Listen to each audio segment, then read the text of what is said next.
Porém, muita atenção, se você parar a dose um pouco antes, o paciente começa a ter alucinações, principalmente alucinações visuais, e tem muita alucinação de insetos. Fala pessoal, no vídeo de hoje a gente vai conversar sobre a cetamina, um hipnótico muito usado nas intubações orotraqueais. E a gente vai falar sobre doses, indicações, contraindicações. Maravilha? Cetamina, pessoal, é uma medicação da categoria dos hipnóticos e a função dela na intubação é retirar a consciência do paciente. Fim. Dose da cetamina: 1 a 2 miligramas por quilo. Então vamos lá. A ampola tem 50 miligramas por ml. Essa ampolinha aí, ela tem 2 ml, mas existem ampolas de 10 ml até. Maravilha? Então vamos imaginar, Thiago, eu tenho 80 quilos, tá? Se a gente fizer 1 vezes 80 dá 80 miligramas, que seria mais ou menos aí 1 ml e meio de cetamina. Ou se a gente fizer 2 miligramas por quilo, 2 vezes 80, 160 miligramas. Vai dar mais ou menos aí 3 ml de cetamina. São 150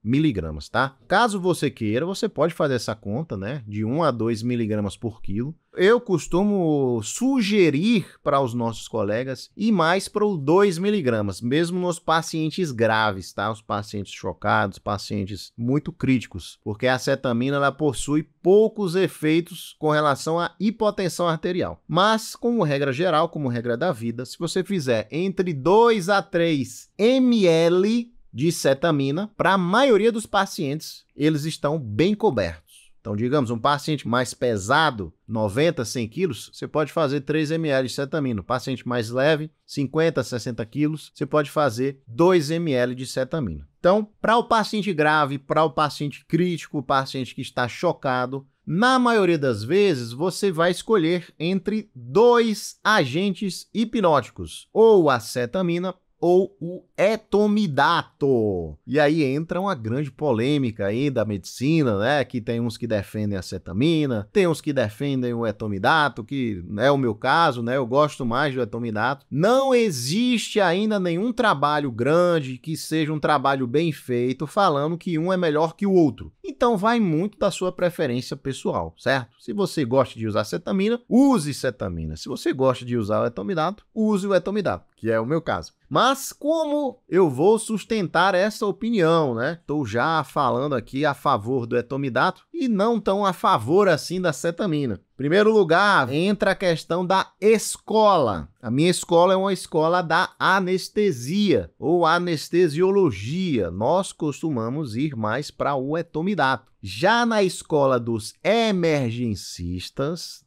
geralmente eles vão mais para o lado da cetamina. São duas formas de você conseguir o mesmo resultado. E aí você me pergunta, né, Tiagão, por que você gosta mais do etomidato e não gosta tanto assim da cetamina? Então, entenda o raciocínio. A cetamina ela é conhecida por aumentar o tônus adrenérgico do paciente. Isso causa melhora da pressão arterial dele e melhora da frequência cardíaca, né? Na verdade, não é nem melhora, é o aumento da frequência cardíaca e o aumento da pressão arterial. Então, se um paciente está chocado, está grave, está crítico, nada melhor do que usar a cetamina para subir a pressão arterial dele e a frequência cardíaca também. Isso é uma das vantagens da cetamina. Não é um poder mágico da cetamina, um mecanismo que ninguém sabe como funciona, né? Simplesmente a cetamina faz o corpo do paciente liberar mais catecolaminas, noradrenalina e adrenalina. Através da liberação endógena de adrenalina, a pressão e a frequência cardíaca do paciente sobem. Eu acho isso uma desvantagem. Por quê?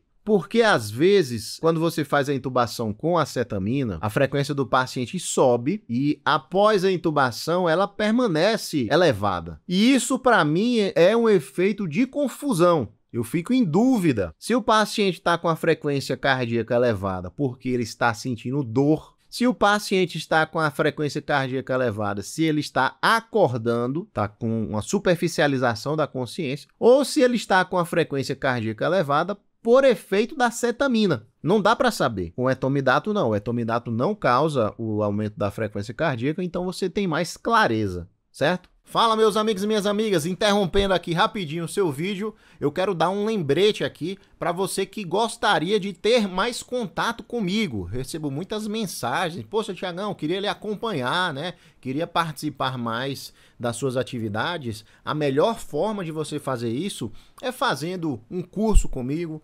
fazendo uma das nossas pós-graduações, ou então até comprando um dos nossos livros. Todos os meus livros eu escrevo do começo até o final, certo? Então a gente tem uma série de materiais para você expandir o seu cérebro. Maravilha? Lá embaixo tem um link para você acessar e tem o QR Code também aqui durante o vídeo. Fechado? Vamos voltar ao vídeo e um abraço. Valeu! Vamos falar mais sobre as propriedades da cetamina. Primeiro lugar, a cetamina é hipnótica, já falamos. Segundo lugar, a cetamina possui um grau de analgesia. Ela consegue fazer um bloqueio dos receptores NMDA. Isso faz com que o paciente sinta menos dor. Porém, muita atenção, não é a melhor analgesia do mundo, certo? É uma analgesia leve a moderada. Para uma intubação orotraqueal, na minha humilde opinião, eu acho muito válido usar um opioide. Nem que você esteja usando a cetamina junto, é válido acrescentar um opioide, né, o fentanil na maioria das vezes, nessa equação. Tá? Porque a intubação dói bastante e a cetamina não consegue segurar essa dor que o paciente sente, né? Aí você vai perguntar, poxa, Tiagão, mas não é vantagem, não, o paciente ter um leve grau de dor ali para ele ter mais descarga adrenérgica, né? Ficar mais hipertenso, mais taquicárdico? Não é vantagem. Por quê? Porque se for um paciente idoso, com alguma coronariopatia, com alguma cardiopatia, ele pode infartar. Pode acontecer comigo, né? Tudo bem, ficar com a frequência cardíaca alta, hipertenso, mas um paciente idoso, que não é um paciente jovem, como eu sou, ele pode ter consequências cardiovasculares em relação a isso. A cetamina é um anestésico que a gente fala que ele é um anestésico dissociativo. Ele dissocia o córtex do resto do encéfalo. Ou seja, o paciente perde a consciência, que é onde a consciência está no córtex, né? E o resto do encéfalo do paciente continua funcionando. Então ele tem reflexos da respiração, às vezes ele fica com o olho aberto. Há um relato aí de aumento da salivação também, quando faz-se uso da cetamina, principalmente na sedação, tá? Então quando você está sedando um paciente, você vai usar cetamina, vai chegar um momento que ele vai começar a ficar olhando assim, ó, a consciência já foi embora, mas ele ainda tá ali respirando, né, ou com o olho meio aberto, piscando, significa que ele dissociou a consciência, mas o resto do encéfalo ainda está ali. Uma coisa que não é legal da cetamina, que até chegar nessa parte da dissociação, alguns momentos antes, né, se você parar a dose um pouco antes, o paciente começa a ter alucinações, principalmente alucinações visuais, e tem muita alucinação de insetos. É muito comum que isso aconteça, é uma coisa engraçada, mas não vamos deixar o paciente nessas condições que não é legal. Tem muitos colegas que ficam brincando, ficam rindo na hora, né? Mas não é interessante, né? Você tem que aprofundar mais a sedação do paciente para ele não ficar sofrendo ali, vendo alucinações, né? São alucinações visuais. Uma outra coisa da cetamina, como eu falei anteriormente, né, ela causa uma liberação adrenérgica do paciente, das glândulas adrenais, das glândulas suprarrenais. E isso causa hipertensão e taquicardia. Porém, se o paciente já está muito grave, num grau de choque avançado, e você usa a cetamina em um paciente que já está sem reservas de catecolamina, esse paciente pode apresentar hipotensão arterial. É como se a cetamina, num paciente num grau de gravidade ali intermediário, a leve, ela causasse uma leve hipotensão, mas a liberação de adrenalina e nora subissem a pressão desse paciente, porque ele liberou essa adrenalina, né? Agora, num paciente que não tem mais essa reserva, ele só vai ter hipotensão e a adrenalina não consegue superar isso porque ele já não tem mais estoque de adrenalina, tá? Então, vamos imaginar aqui uma situação de intubação orotraqueal. como eu fazia, né? Que eu já intubei bastante com cetamina e intubei bastante com etomidato e fiz a minha escolha, né? Sugiro isso até para você que está me escutando, né, médico? Poxa, eu tenho dúvida, né? Qual que é o melhor, cetamina, etomidato? Faça algumas intubações com um, faça algumas intubações com outro e você terá a sua conclusão final. A cetamina, como eu faria uma intubação? Usaria ali entre 2 a 4 ml de fentanil. Digamos, é um paciente mais grave, um paciente idoso, 2 ml de fentanil está muito adequado. Cetamina, logo a seguir, imaginando esse mesmo paciente idoso chocado, né, um choque séptico, por exemplo, 2 ml de cetamina e depois a gente entra com bloqueador neuromuscular. Acabou. Não tem muito segredo, certo? Tiagão, posso usar apenas a cetamina e o bloqueador neuromuscular? Pode.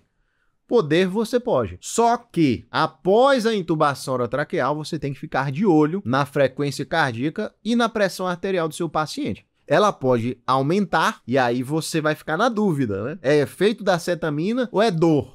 Você pode fazer 1 ml de fentanil para fazer uma prova terapêutica. Ela pode se manter igual, a frequência cardíaca e a pressão arterial, e aí tudo bem, ou ela pode cair logo após a intubação orotraqueal. E aí você entra com a solução vasopressora à sua escolha, né? Eu sugiro a solução no Tiagão, que é prática e rápida. 19 ml de soro com 1 ml de adrenalina, fazer meio ml. No caso, você vai fazer só meio ml da solução do Tiagão, certo? Só pouquinho. Então, pessoal, na medicina existem várias maneiras de você ir do ponto A até o ponto B. Várias formas. Cabe a você julgar qual é a melhor forma, que você domina mais e que é melhor para o seu paciente. Maravilha? Espero que você tenha gostado desse vídeo. Não se esqueça de se inscrever no nosso canal. Um grande abraço do seu amigo Thiago e até a próxima.